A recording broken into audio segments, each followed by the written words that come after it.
Hello सर्वांचं खूप स्वागत आहे आजच्या रांगोळीच्या नवीन व्हिडिओमध्ये. तर काल सांगितल्याप्रमाणे आज आपण टूल्सच्या बाबतीत थोडीशी माहिती घेणार आहोत. तर पहिलं जे टूल आहे ते ही आहे स्टिक. ही स्टिक आपल्याला लोकल मार्केटमध्ये कुठेही अगदी आरामात भेटून जाईल आणि हिने रांगोळी काढायला खूप सोपं पडतं. जसे की असे फुलांचे आकार असे खूप पटकन काढून होतात अशा प्रकारचे आकार अशा स्टिक्सच्या मदतीने. तुम्हाला जर पाहिजे असेल तर तुम्हाला या स्टिक्स मिशोवरती पण मिळतात. तर तुम्ही तिथून पण ऑर्डर करू शकता किंवा लोकल शॉपमध्येही तुम्हाला त्या मिळून जातील. आणि दुसरं टूल आहे ते आहे एअरबड.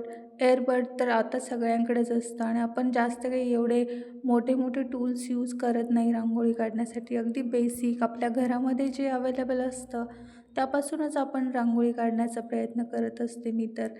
आणि तुम्हाला म्हणजे हे सगळे टूल्स तुमच्या घरामध्येच मिळतील जास्त करून.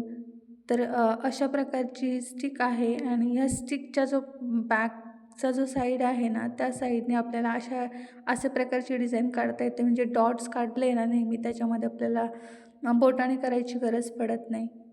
तर पुढची जी रांगोळी आहे ना, ती आपण म्हणजे तिच्यामध्ये आपण फुलं वगैरे काढलेली आहेत. तर ती आपण कशाप्रकारे काढणार आहोत. म्हणजे आपल्याकडे घरामध्ये सगळ्यांकडे चमचा असतो. चमच्याच्या साहाय्याने आपण ती फुलं काढणार आहोत. कशा पद्धतीने काढणार आहोत ते तुम्हाला रांगोळीमध्ये पुढे कळेलच. आणि तुम्हाला अशा पद्धतीची फुलं काढताना नेहमी एक समान शेप येण्यासाठी तुम्ही अशा छोट्या छोट्या झाकणांचा वापर करू शकता, जेणेकरून सगळे शेप सेम सेम येतील. तुमच्याकडे अशा प्रकारचे पण स्पून असायला पाहिजे. जर तुम्ही रोज डेली म्हणजे रांगोळी काढत असाल तर अशा प्रकारचा आणि आपल्याकडे रेग्युलरचा जो चमचा असतो तो चमचा आपण यूज करू शकतो. आणि हे एक आहे असं टूल की ते मार्केटमध्ये मिळतं आहे फिलर. त्याने आपण रंग भरू शकतो रांगोळीमध्ये. म्हणजे छोट्या छोट्या रांगोळीमध्ये मोठ्या रांगोळ्यांमध्ये पण खूप सोपं जातं त्याने रंग भरण्यासाठी. तुम्हाला आवडत असेल रांगोळ्या काढायला आणि तुम्ही काढतही असाल तर तुम्ही नक्की हे टूल्स तुमच्या मार्केटमध्ये कुठेही शोधू शकता. आणि एवढे काही एक्सपेन्सिव्ह पण नाही आहेत हे टूल्स. तुम्हाला पाहिजे असेल तर तुम्ही नक्की शोधा. आणि जेव्हा आपल्याकडे काही सण वगैरे असतो ना, तेव्हा हे अशा प्रकारचे टूल्स वगैरे मार्केटमध्ये जास्त येतात. तर तेव्हाच ते विकत घेऊन ठेवायचे. बघा किती सुंदर आणि छान अशी रांगोळी काढून झालेली आहे या टूल्सच्या सहाय्याने. टूल्स म्हणजे काय, आपल्याकडे जे अवेलेबल असतं त्याच्यातूनच आपण रांगोळ्या काढायच्या असतात. टूल्स तसे भरपूर सारे आहेत रांगोळी काढण्यासाठी. पण आणि ह्या अशा प्रकारचे जे आपल्याकडे बॉटल्स असतात फेविकॉलच्या किंवा त्या मार्केटमध्येही मिळतात आजकाल खूप साऱ्या बॉटल्स, ज्याने आपण रांगोळ्या काढू शकतो. बट त्या बॉटल सगळ्यांनाच यूज करता येतील असं नाही ना. ज्यांना जमतात त्यांनी विकत घ्या आणि ट्राय करा. ज्यांना जमत नाही आहे त्यांनी आधी थोडीशी हाताने प्रॅक्टिस करा आणि मग बॉटल्सचा वापर करण्याचा प्रयत्न करा. मलाही एवढं परफेक्ट येत नाही, बॉटल्स नाही, पण मी प्रयत्न करत असते. एक दिवस नक्कीच येईल परफेक्टली काढता. तर या रांगोळीमध्ये आपल्याला स्पूनच्या साहाय्याने आपण कसं फूल काढू शकतो हे दाखवायचं होतं मला. आणि छोटीशी आणि क्यूट अशी रांगोळी आहे ती तुम्ही देवघरासमोर काढू शकता. अशा छोट्या छोट्या रांगोळ्या देवघरासमोर छान दिसतात आणि काढायलाही आपल्याला जास्त वेळ पण लागत नाही. तुम्हाला ही आवडली तर तुम्ही नक्की एकदा ट्राय करा अशा छोट्या छोट्या डिझाईन्स काढायच्या.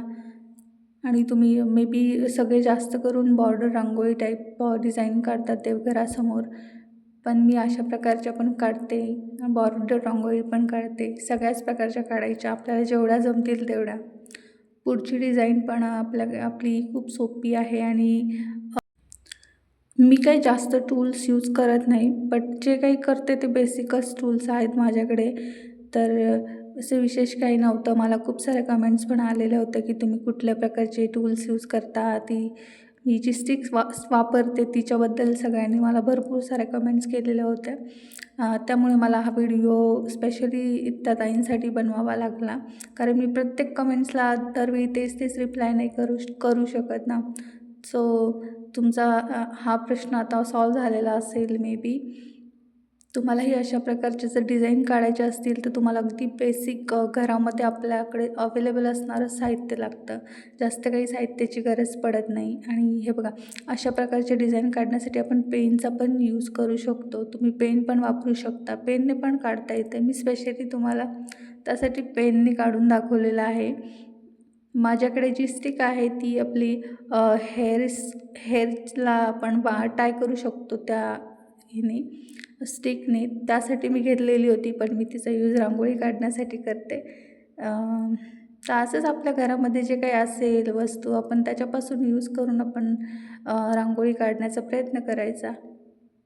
मग आपली ही रांगोळी झालेली आहे. आणि ही अशा प्रकारे स्केलचा यूज करून आपल्या जे लाईन्स असतात त्या आपण सरळ करू शकतो. हे मी तुम्हाला दाखवण्यासाठी स्पेशली हे शूट घेतलं होतं. तर अशा पद्धतीने आपण अशा छोटे टूल्स वापरून रांगोळ्या काढू शकतो. एवढं काही अवघड नाही आहे रांगोळ्या काढणं. मग आपल्या घरामध्ये असणारं साहित्यच वापरायचं असं काही नाही आहे. आपल्याला मार्केटमधूनच सगळे साहित्य आणायला पाहिजे. जे आपल्याकडे अवेलेबल असेल त्याच्यातूनच आपण रांगोळ्या काढायच्या. बघा, आपली ही सुंदर अशी रांगोळी कंप्लीट झालेली आहे आणि पुढची रांगोळी खूप सुंदर आहे. आजच्या रांगोळी डिझाईन तुम्हाला आवडल्या की नाही ते मला कमेंट करून नक्की सांगा. आय होप तुमचे सर्व प्रश्नांची उत्तरे तुम्हाला मिळालेली असतील.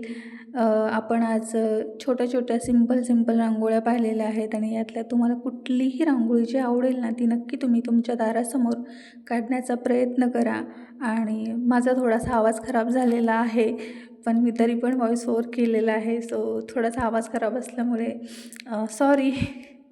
आपण पुढच्या भागामध्ये सुंदर अशा रांगोळ्या पाहणार आहोत. त्यासाठी चॅनेलला सबस्क्राईब करून ठेवा आणि अशाच सुंदर रांगोळ्या तुमच्या दरवाजासमोर काढत राहा. आणि थँक्यू सो मच, तुम्ही सर्वांनी खूप छान अशा कमेंट्स केलेल्या आहेत. आणि सर्वांचे मनापासून धन्यवाद. सगळ्यांनी इतका छान रिस्पॉन्स केलेला आहे त्याबद्दल. आपण पुढच्या भागामध्ये अशाच सोप्या रांगोळ्या पाहणार आहोत. तर भेटूया उद्याच्या भागामध्ये अशाच सोप्या रांगोळ्यांसोबत. तोपर्यंत तुम्ही रांगोळ्या काढत राहा, रांगोळ्या शिकत राहा आणि स्वतःची काळजी घ्या. आणि व्हिडिओ पाहिल्याबद्दल सर्वांचे खूप धन्यवाद. थँक्यू सो मच. आपण भेटूया उद्याच्या भागात. Bye bye.